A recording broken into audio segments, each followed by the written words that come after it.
good day. Thank you so much for this workshop and for last night. You are welcome.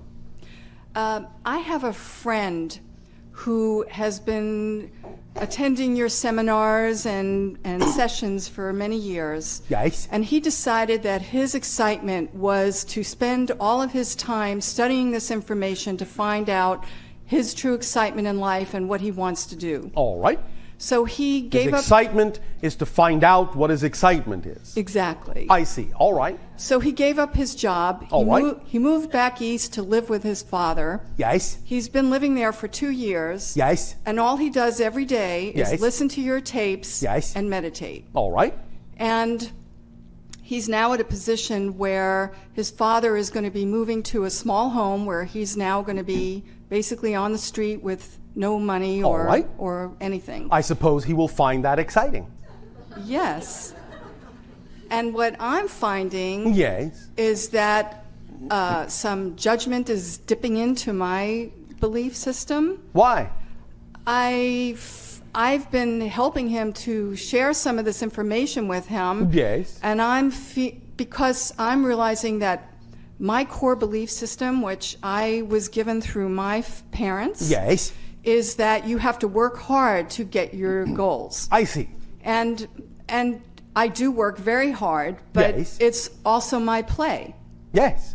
And so I find... When it is play, automatically people will work at it. It won't be an effort. It will just be hard work because they don't want to do anything else. Right. So I'm following my joy and I'm doing what I like to do, what I all love right. to do. But I find myself resisting giving this information to him because I'm finding that I feel in my belief now that Yes. he needs to stand on his own and not All right. worship you. That does not necessarily have to be a representation of judgment. It can simply be what you might call an astute observation of what we already pointed out. He's not actually, so to speak, acting on his excitement. He's using his excitement to find out what his excitement is. And in a sense, he is removing himself one step from the actual doing of something that he might actually find will support him. Although it's not impossible that what he's doing will support him, his belief systems may make it more difficult for that to support him until he realizes it's all about actually doing what excites you rather than doing what excites you to figure out what excites you. Right. But the idea of no longer feeding him the information might be an astute observation that will give him an opportunity to recognize he needs to move to the next stage and realize he can find his excitement much more easily than he thinks and not spend so much time simply looking for it. Okay. Does that help you? It does. Thank you so much. You are welcome.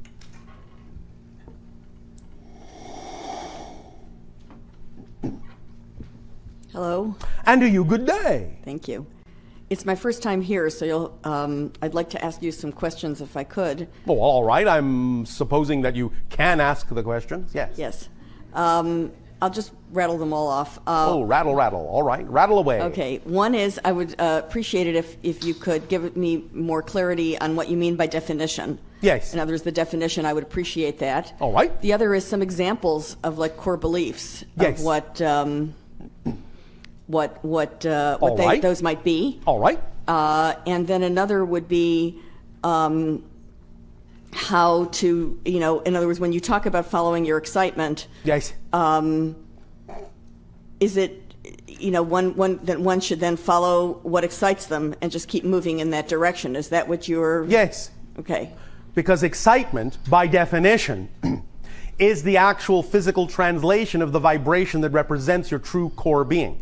So anything that brings with it the highest level of excitement, love, creativity, passion, is actually the thing to take action on, no matter what it appears to be, no matter in what form it comes, because excitement is the thread that leads you to more of yourself and leads you to all other things that can manifest in your life in an exciting way. So follow that excitement.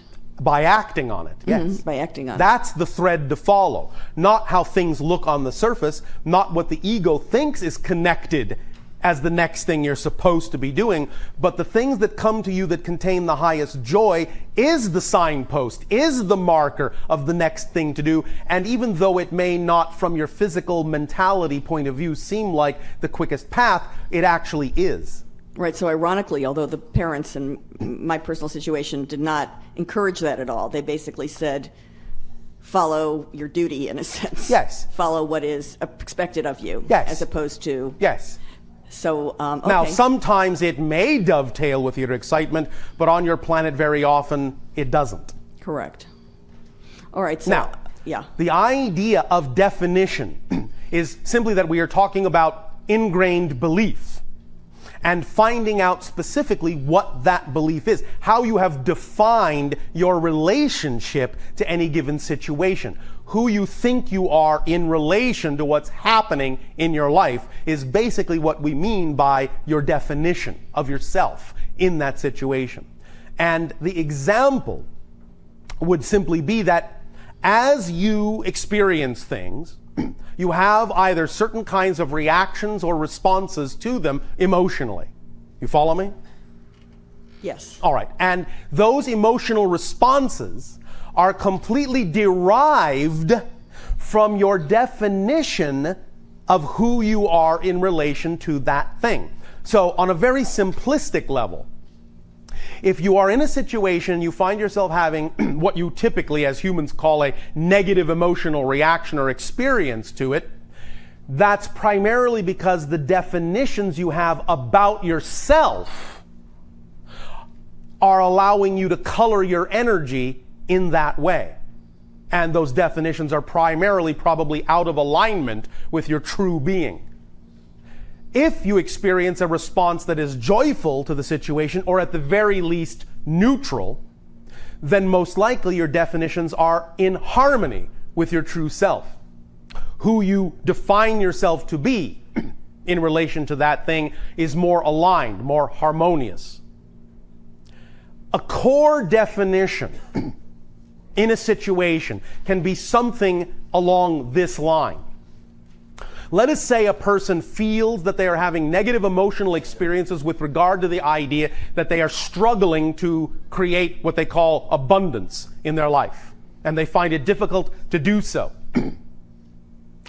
The idea may be that when they get down deep into their definitions, they may discover that they have been taught conflicting beliefs.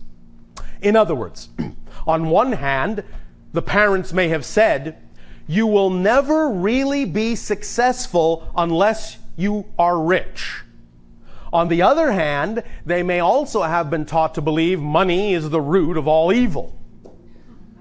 So, what they grow up with is this conflict, and they make a decision about who they are in relation to that, and all of a sudden it becomes more important to them to define themselves as a good person. But because they wish to define themselves as a good person in context to the belief they have been taught to buy into, they will say, well, the only way I can be a good person and not an evil one is to never be rich. And all this may be going on unconsciously within them, and so they will actually do their very best to keep abundance away in order to, in their definition of themselves, be a good person. But that's only because they're associating it to a definition they've been given that means that having money equals the fact that you're an evil person. You have to find that core belief, find out that that's the definition you may have, and then realize, wait a minute, I don't have to define that concept in that way. Just because someone has money does not automatically mean they are evil. You have to detach and disassemble that definition so it's no longer real to you.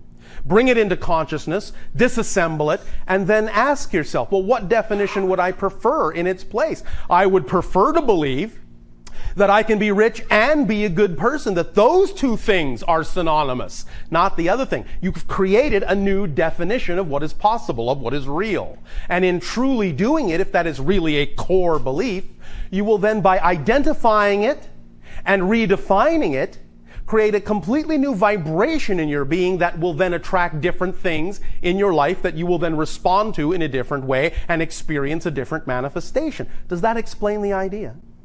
Yes, so when fear comes up, then you look basically at what the fear is expressing as the definition. Exactly, because you see, you are a 100% energy. And fear is a manifestation of your energy.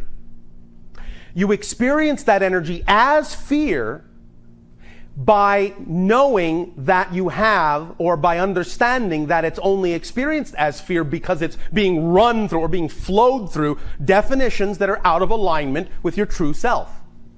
You experience the very same energy as joy when you then run that energy through belief systems and definitions that are in alignment with your true self. Your true self being an aspect of creation who is unconditionally loving and loved. And so when you have definitions that are out of phase with that, vibrationally out of phase with that, your energy in that sense, its vibrational frequency will become, for lack of a better term, distorted. And you feel that distortion as the emotion you call fear. But that's a good thing, because if you do have those distortions, fear is the alarm bell that knocks on your door and wakes you up and says, hey, I'm letting you know in no uncertain terms, because you can't ignore me, that you have a definition that's out of whack, out of alignment with your true self. And so I'm giving you an opportunity to find out what that is, and therefore the fear has served a positive purpose. And using fear that way, redefining fear in a good way, in a positive way, is the first step toward changing definitions all the way down the line. Anything that comes to you is a messenger with information about more of who you are. And if you use every experience that way, by redefining it that way, then you will experience it that way, and it will take you further and deeper into yourself to discover more and more and more of what it is that makes you tick as a personality. Because your personality is a construct built up out of the definitions you believe are most true.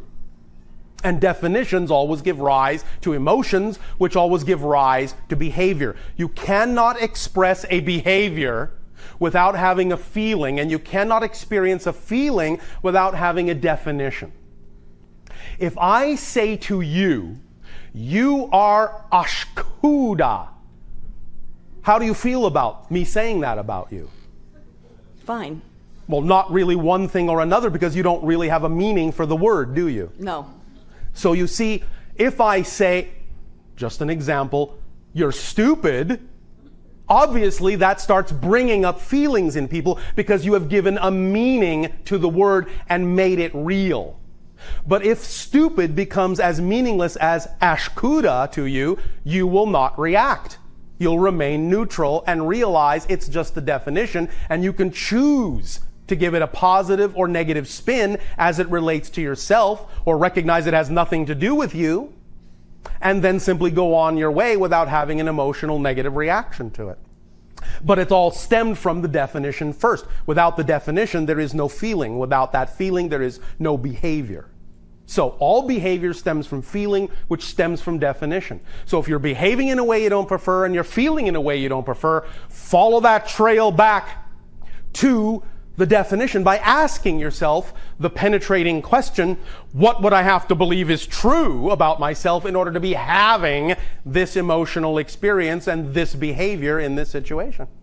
And that will be the first step towards disassembling that definition and digging down deeper to the core, because there may be something else under that that will support that idea. So, going back to the idea of the definition that equated being evil with having money, and moving things away from yourself that would cause abundance, there may even be a deeper belief that allows you to perpetuate that allows you to even consider that belief as being real. And the deeper belief may have to do with things like your own sense of self-worth.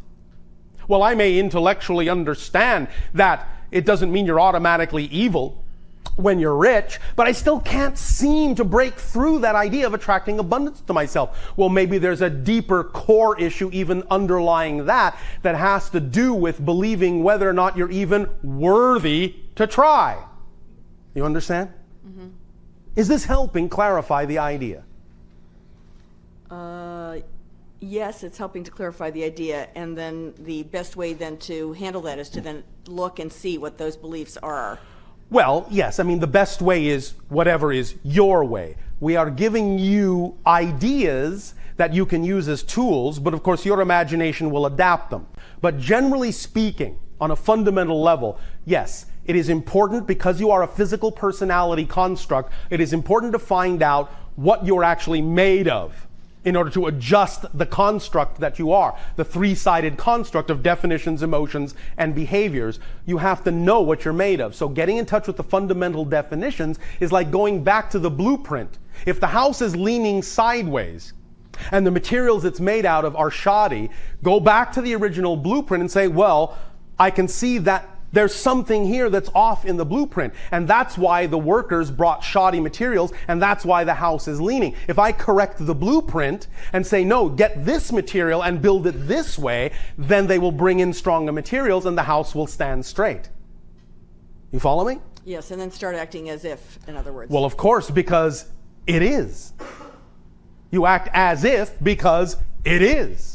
And that automatically changes the vibration of your That being. changes the vibration. And then the last step you need to be aware of is to make sure you understand that physical reality is just a mirror, but that it's not always one-to-one, that it's neutral as a set of props. So, in other words, knowing that you're changing your vibrational frequency, knowing that you are changing your reality, does not always mean you will immediately see a change in the circumstance, in the set of props around you, outside of you. The first stage in truly expressing that you know you have changed, acting as if, you say, is to respond differently to the same situation than you did before.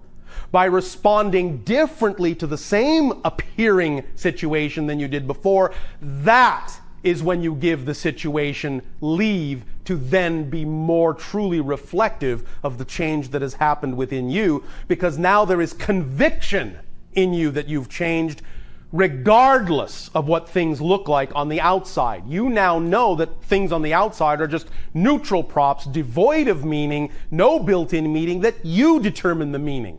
So even though it may look the same, you're now saying, I am giving it a different definition. I now know it's not an interruption or an obstacle. I now know it's part of my path and it serves me in a positive way. I'm redefining it. And by responding differently to it, then it has the best opportunity to actually change the outside reflection. But the first step is not the outside changing. The first step is knowing and behaving as if you truly are different in relation to what's going on outside. So because there really is no outside. To change for change itself rather than for outcome. Yes, exactly. When you change for change itself, the paradox is you change the outcome. When you change for the outcome, you've never really changed. Thank you. Does that help? Yes. Thank you. Thank you.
I'll say good day to you this day of your time. How are you all?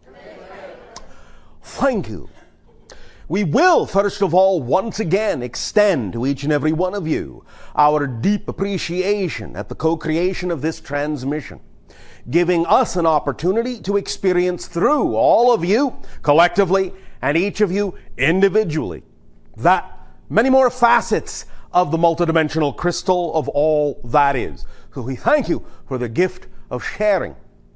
You are allowing us this day of your time. We would like to begin this workshop regarding changing core belief systems in the following way. You have on your planet a joke. Some of you may have heard it, but it goes something like this. How many psychiatrists does it take to change a light bulb? And as some of you know, the answer is 1, but the light bulb has to want to change. This is very important for today's information. When dealing with core belief, the first step is you have to want to change. All the techniques, all the tools that we may share with you or have shared with you about changing beliefs will basically be lying idle on your shelf without the first and most important ingredient, the desire to change the core belief. Many of you have talked, and we have talked about the idea that you are going, euphemistically speaking, symbolically speaking in a way, from 3D to 4D, third density to fourth density. So let's take advantage of the nomenclature of 4D and present to you the basic curriculum we will be covering today, which involves 4 Ds. Desire, definition, dedication, and detachment. These are the 4 overall general elements necessary for changing core belief. Desire, definition, dedication, detachment. And we will explain each of these in depth as we go. First and foremost, understand that there is a difference between the vibrational energy of what is typically called desire and the word you often use, want. Not quite the same thing. It can be used in the same way, but we wish to make sure it is clear that in this context, when we are talking about desire, it is something far more akin to passion and a true deep soul desire than simply the idea that you as a person may want something. The desire, the level of desire we are talking about comes from the inner soul, the inner being. That which you are so passionate about bringing into your life as a state of being, knowing yourself deeply, who you are as a consciousness, the state itself that you wish to experience your life within, the desire to be nothing else but yourself in the purest way you can be, and reaching for that in all ways that you can, in thought, in word, in deed. Desire will be, in this case, the true driving force that will allow you the energy and the power to delve deep into your belief systems, find the core beliefs, allow yourself then to, in examining them and identifying them, change them. The desire, first and foremost, must be paramount in the utilization of these techniques, paramount in your focus for examining core beliefs. The desire to change. The desire to change. Overwhelmingly, overpoweringly, passionately. The desire to change. To be who you really are. To discover that and be who you really are. Without applying the first 4 D's of desire and definition and dedication and detachment, without those, without all 4 of them, you may give rise to a 5th D, difficulty in changing your core beliefs.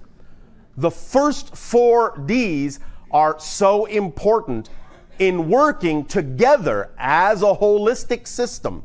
They must all truly be present for the manifestation, for the change to occur, to be experienced in your life, in a tangible way, in a heartfelt way. So,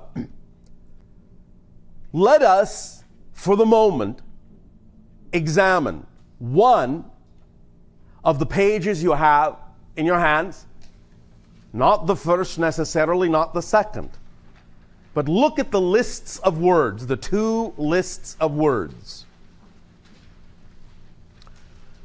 Now, the first group of words are conditions that are required for you to survive in physical reality as a physical being.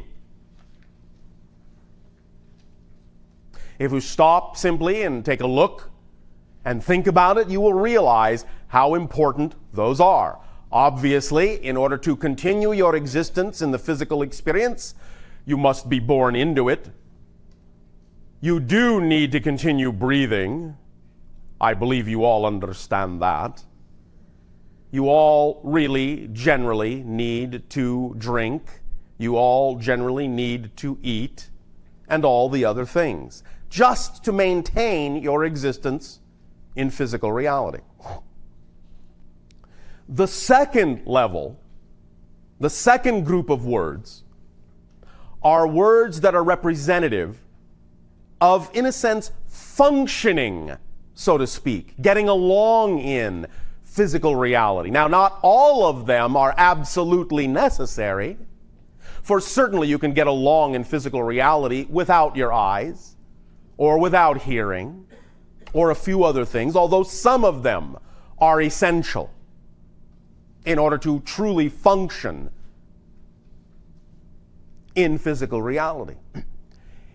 If you will observe, there is actually only one word that is common to both lists, and that word is dream. You absolutely must dream due to the nature of how you have created your physical reality, and in creating the sense and experience of detachment, so to speak, or disconnection, so to speak, or limitation, so to speak, from the spirit world. In creating that experience of detachment from the spirit world, you must from time to time reconnect to it. And generally speaking, although of course we understand there are many different kinds of dreams, and many different reasons for dreaming, and many different meanings that you can give to dreams, many different representations that come from dreams, we're actually talking about the physical mechanism of dreaming that allows you as a being to expand and go into the connection of being a little bit more yourself in the spiritual level while you are still physical. This reconnection on a regular basis is critical for your actual physical survival and for your ability to function in physical reality. Many individuals on your planet, as some of you may know, have done what you call studies about dreaming and sleeping. And they have found quite correctly and realized quite correctly that you might be allowed to dream but not sleep so much. And if you don't sleep so much, you will be perhaps tired. And perhaps some of your functionality may be a little bit impaired. But as long as you are allowed to have moments of dreaming, you will still be able to continue to function more or less normally in physical reality. However, they have also found that no matter how much sleep they allow an individual to have, if they prevent the individual from dreaming, very rapidly the individual will dissolve into psychosis. And they can actually die from that. Understand the dreaming is far more critical than the sleeping itself. So, in order to actually maintain your physical existence, you must dream. In order to function in physical reality, you must dream. The reason we bring this up and the reason we point this out in these lists is that that is really what we're talking about also when we talk about desire. It's connected very strongly to dream. Understand that your dreams, your ability to dream, in that sense, is connected to your ability to desire, to manifest, to realize and experience in physical reality. And dreaming and desiring from the soul level, in many ways, are essentially the same thing. Because when you dream, you are creating, as we said, a reconnection, a manifestation of an experience of more of yourself, which is really what desire is all about, fundamentally. It drives you to experience more of your true holistic self. Now then, definition. We have talked many times about defining your beliefs, and definition remains. Defining your beliefs remains a critical component of accessing and dealing with core beliefs. And what we are also talking about when we talk about definition is clarity of definition. Clarity of definition. Really getting down deep into exactly how your beliefs are constructed, how your definitions are put together, what components make them up, what ideas and thoughts go into it or result from it. All the factors that stem from and help to reinforce the definitions you have bought into, that you have been brought up with, that you have been spoon-fed since birth. Remember that in accepting and in choosing the idea of the physical reality experience, generally speaking, although some things are somewhat malleable, you have agreed to accept and adopt a series of ideas and concepts that, in a sense, govern physical reality, such things as gravity on your planet, electromagnetic fields, neurological impulses, so on and so forth. I am not saying these things cannot be changed by your vibration, but generally most of you agree to play along and let those things run automatically so that you can focus on other issues, instead of having to constantly, consciously think about keeping your feet on the ground You allow yourself to simply have an automatic portion of your beingness that says, I agree that as long as I'm on physical reality, Earth, gravity exists, and I won't simply go floating off into space. Although that can happen sometimes for various reasons. And we may get into that later.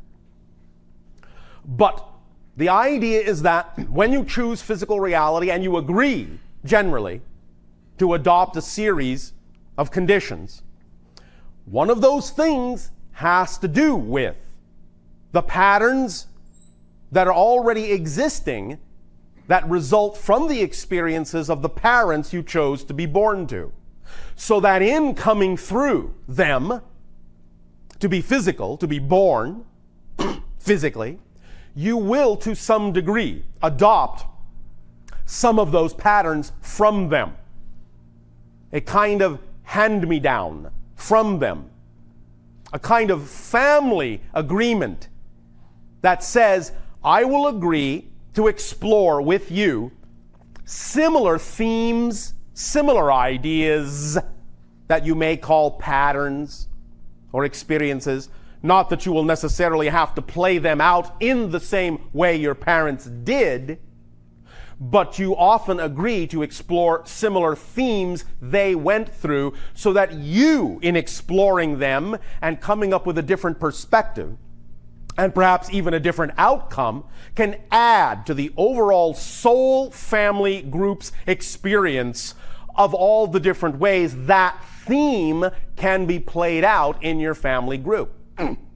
And so, you often take on yourself in being born definitions and belief systems and ideas that will result in certain kinds of patterns or schedules or things that will come up or issues that will appear in your life at certain times, often, very often, at the same times that your parents experience them in terms of the same age in your life, and you will deal with them in your own way. Those moments are opportunities for you to get in touch with what that issue, what that idea, and what that belief means to you, what meaning you choose to put in it, how you want to relate to it, and what you want to bring in terms of your learning experience in dealing with it to the soul family experience overall. So it is very important in doing that you have absolute clarity of definition of what those beliefs are that you have been handed from your parents, from society in general, or sometimes even what you may have chosen to bring through with you, just simply as something you have chosen to explore. Whether you connect it to the idea of past lives, future lives, all those things exist simultaneously. So it's really more of a cross connection to some other life going on right now, concurrently. But nevertheless, no matter how you make a relationship or how you need to explain it or set it up to yourself in order for you to have the experience and explore it, getting clarity of the definitions, getting clarity of the belief systems is critical, especially when you are dealing with core beliefs. Because, as the name core belief implies, you have set these belief systems up in layers, like an onion. Often it will be easier for you to peel them away, get down to the core, to understand the underlying foundation that supports and maintains and perpetuates all the other beliefs on the upper layers. But in giving yourself layers, and in dealing with the outer layers or the top layers, however you wish to look at it, doesn't matter, first, dealing with them first and peeling your way through them, it gives you practice. It gives you experience in dealing with beliefs.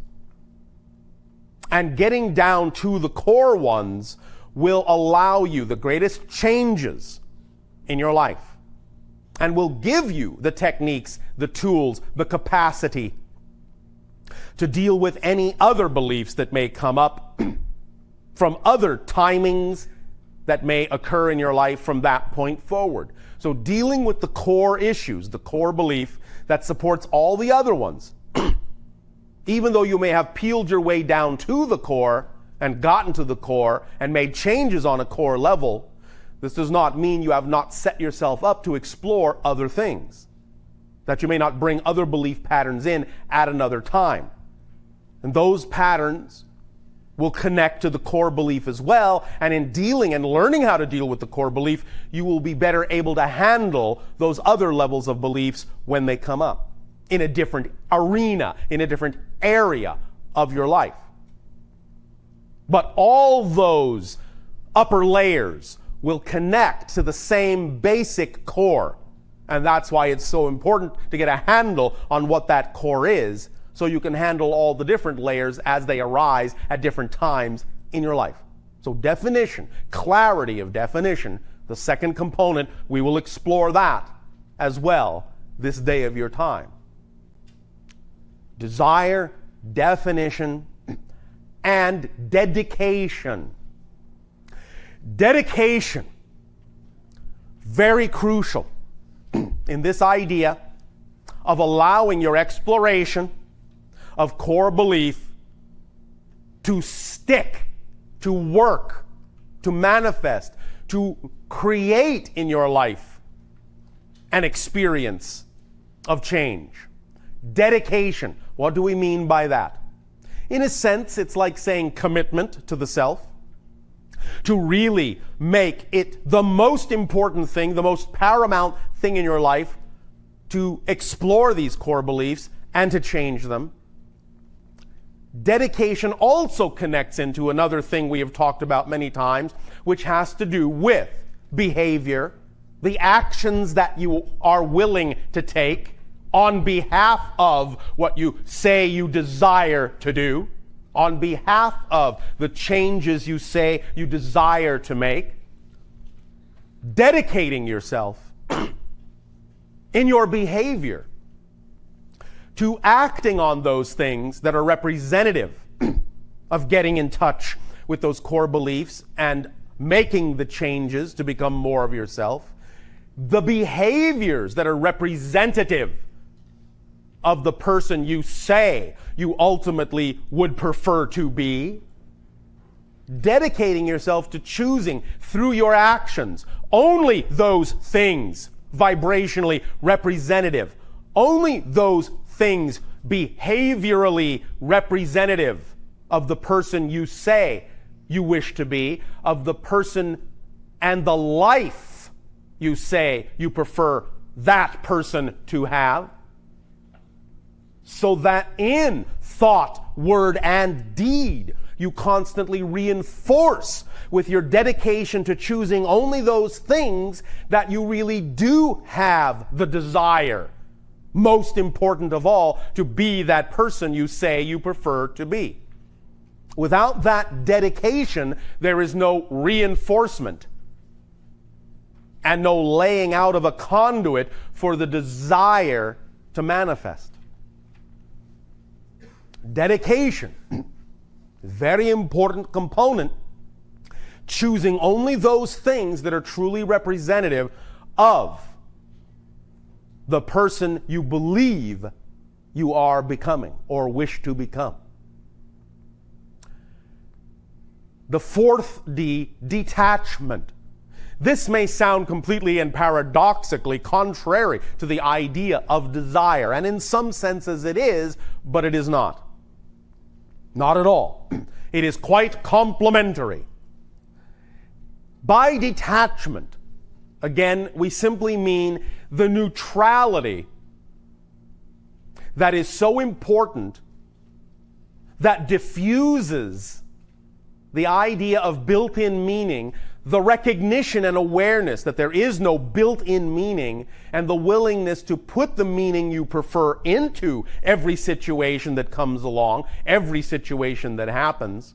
But even more so than that, the detachment, not in a judgmental way, not in a negative way, but the detachment from all things that are not representative of your desire and your dedication and your ability to clearly define what you are and what you are not. Detachment also from the idea of beliefs that do not serve you. For when you have the strong desire, and when you have the clear definition, and when you have the powerful dedication, you will detach from the things that don't serve you. You will recognize what they are more clearly. You will discern what they are more clearly. And you will simply realize they are not you, that certain things are not vibrationally you, and you will detach from them. Again, not in a judgmental way, but in a compassionate way, through the simple observation and awareness that a thing simply isn't you. It's not your truth. It's not who you prefer to be. It's not representative of the behavior or the actions or the circumstance of the person you say you desire to be, of the being you know you are. So detachment from the things you are not is what paradoxically will then reinforce and amplify and magnify, bringing it full circle, the desire to be who you are. This is an amplification process. You start with desire, and you go through the definition, and you go through the dedication, you use it to arrive at the kind of detachment that will clear out the things that don't belong and allow the desire, like a fire, to burn that much more brightly in you and illuminate more clearly for you the things in your definitions that don't work for you, and drive you more strongly to dedicate yourself to being who you really prefer to be, thus then arriving once again at the state of detaching in a compassionate way from those things that don't serve you, so that can make more room for your desire to burn even brighter. And you amp yourself up and amp yourself up and amp yourself up in this way through this 4-step process.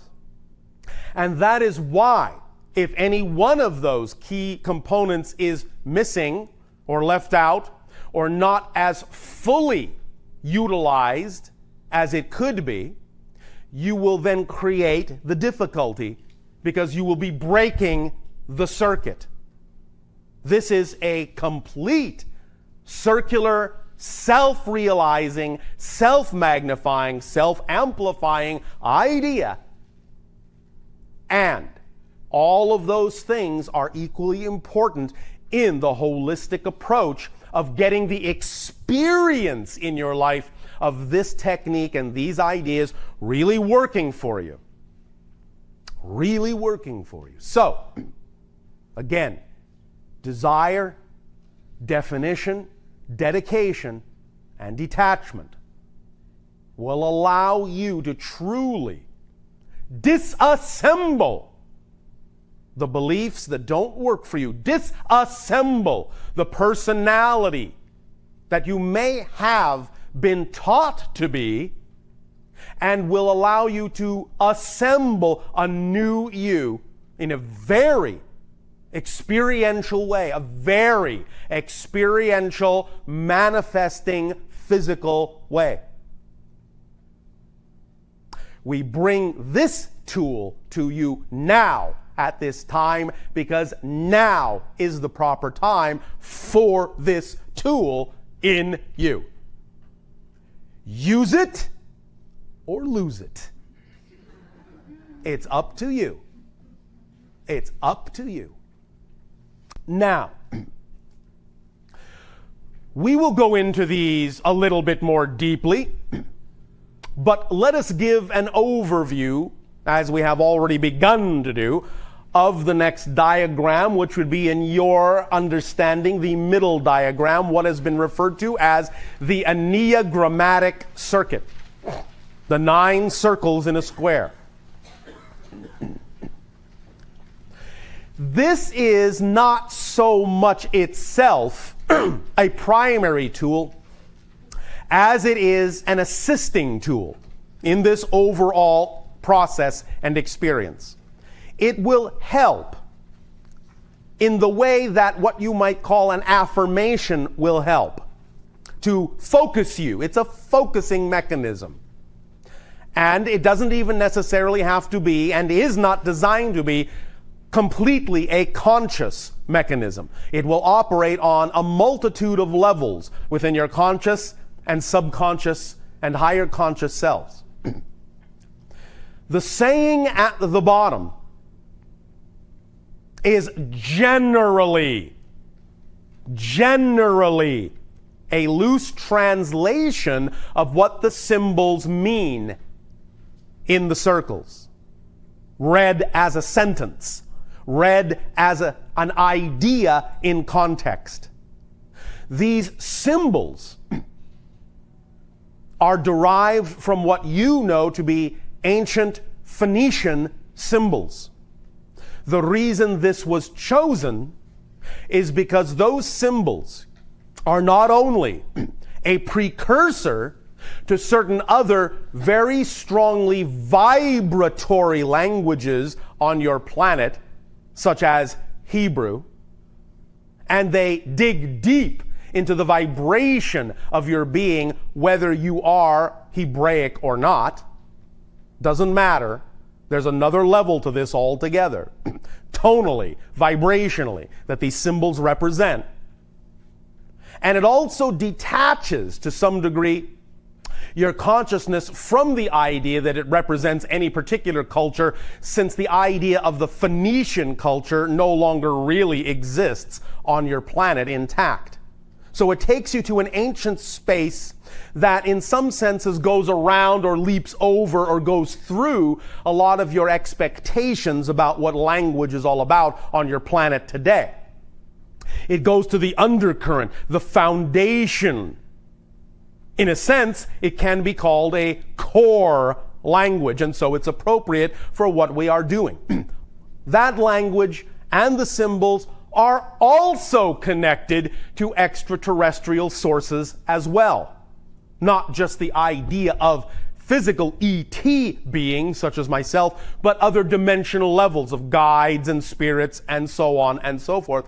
And many of these symbols were, in a sense, received and given from those sources to your people in ancient times, because they represent certain ideas, certain vibrations that key into the matrix of the meanings that you typically give to things on your planet. So they work well, hand in hand, with the patterns and meanings you have automatically set up within yourself, and are good for loosening those meanings up by setting up a sympathetic or empathetic vibrational tonality that unlocks you from certain patterns and expectations as you look at the symbols from the center, the dot in the center, go to the upper right-hand corner first.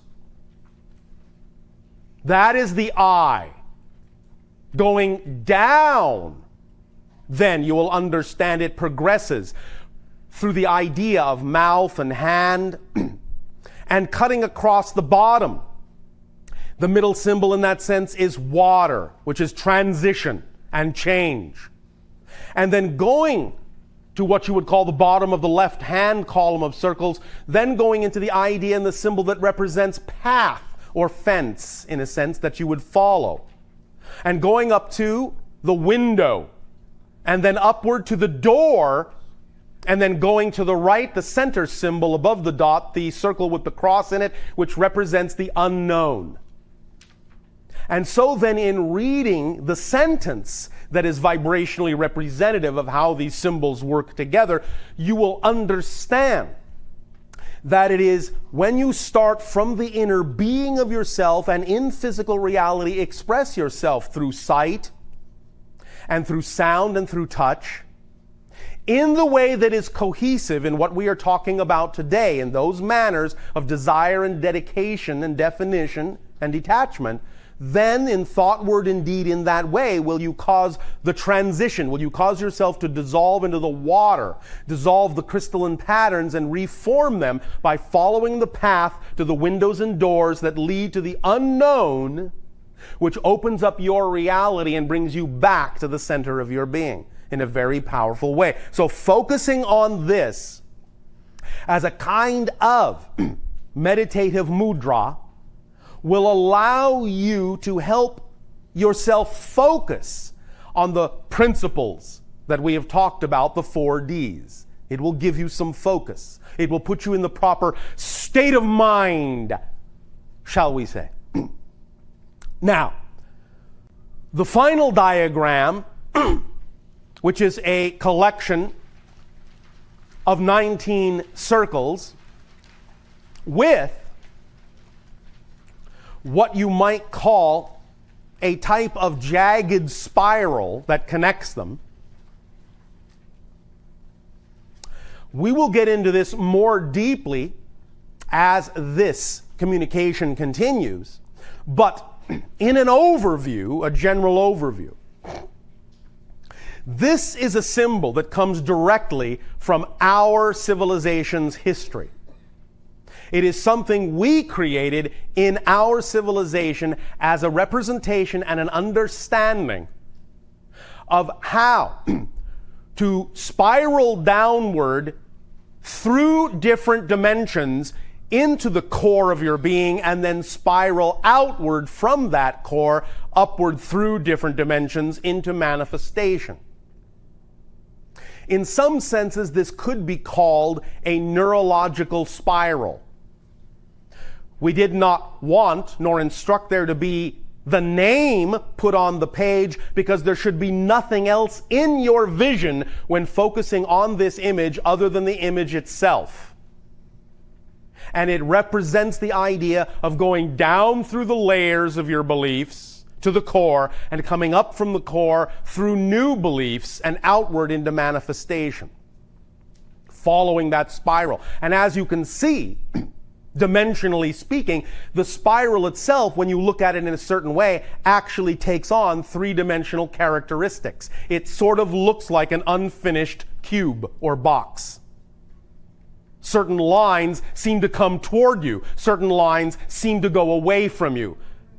So it fulfills the idea in a 2-dimensional plane of an actual multi-dimensional path that you actually are taking when you focus on this image, and it actually lets you pass through different dimensional and neurological levels of your belief system to the core and brings those ideas from the core back out into a 3- and 4-dimensional manifestation. It's a very, very powerful gazing tool that will, in a sense, change literally your dimensional perspective of who, what, where, and when, and why, and how you are, and how you manifest yourself.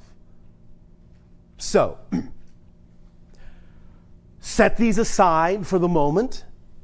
We will get back to these tools in a while.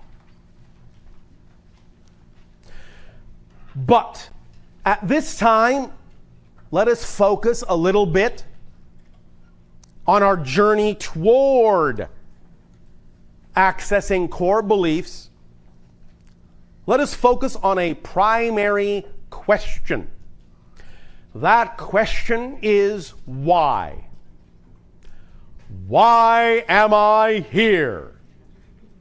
One of the primary questions humans ask. Why am I here? Now, aside from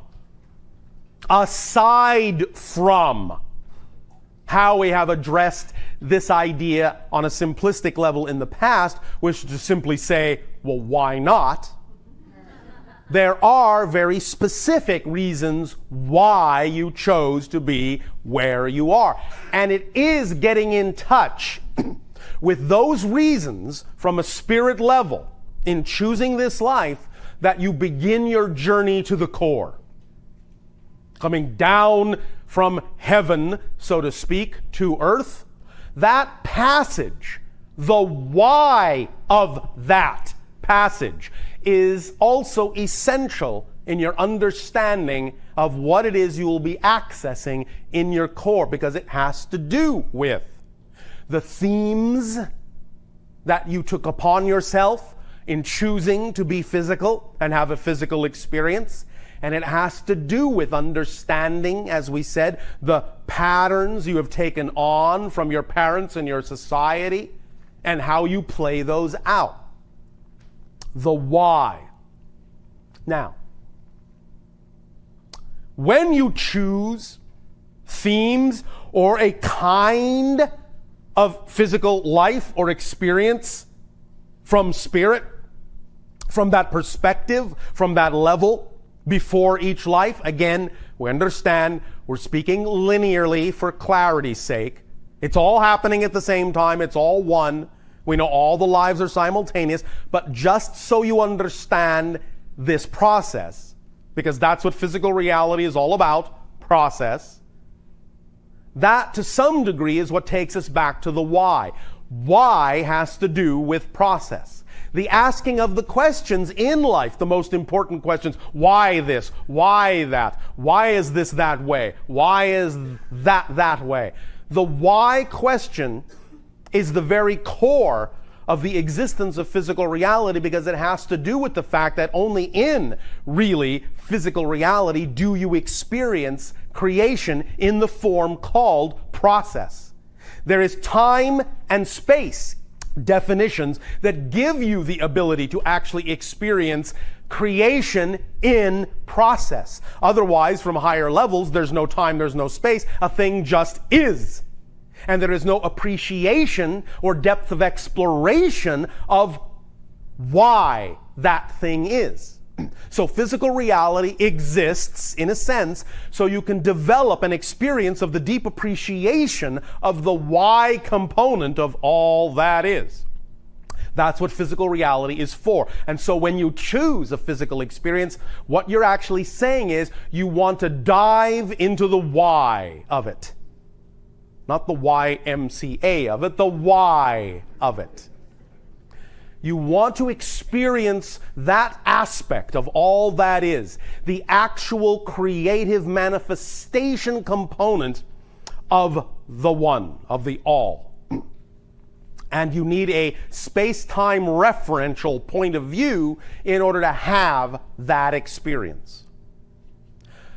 And in that process from spirit, each time with each life, as you choose the components that will make up your experience of the why, you are very, very specific about what ingredients you put in to the experience of that life and how it relates not only to the soul family's overall experience as well as your own, but also how it relates to every other experience you are having, both in and out of physical reality. You really look at it as a network and know that every nodal point, every life, whether physical or non-physical, in that web, on that net, reinforces every other nodal point.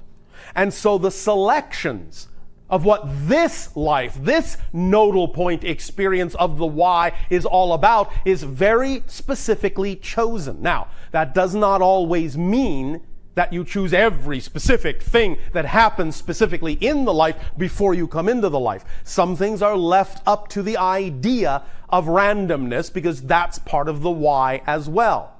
But the themes are generally specific, and sometimes certain ideas that are experienced, certain situations and circumstances are set up for yourself, by yourself, including the idea of choosing your parents and so on and so forth, choosing your brothers and sisters, maybe even choosing some of the friends you will have, because you understand that their reflections in your life is what will drive you in the direction of your particular experience of why that you wanted to have in this life. That particular experience of self-discovery, which is the ultimate why question. Who am I? Why am I here? That self-awareness, that self-knowledge on an individual and a grander scale coming together from the beginning to the ending of your life, in a sense, is what it is about. The why of it. That process, that creative arc, as you film people say, is what it's all about.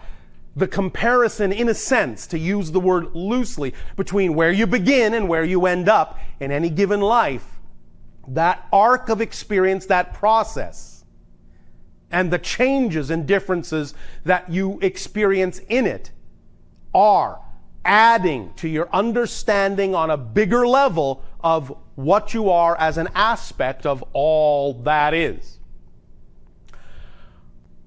I know this is heady stuff, and you don't have to feel like you've got to get it right away, and I don't mean it to sound like you are being talked down to, because we understand the great capacity you all have to absorb information and knowledge.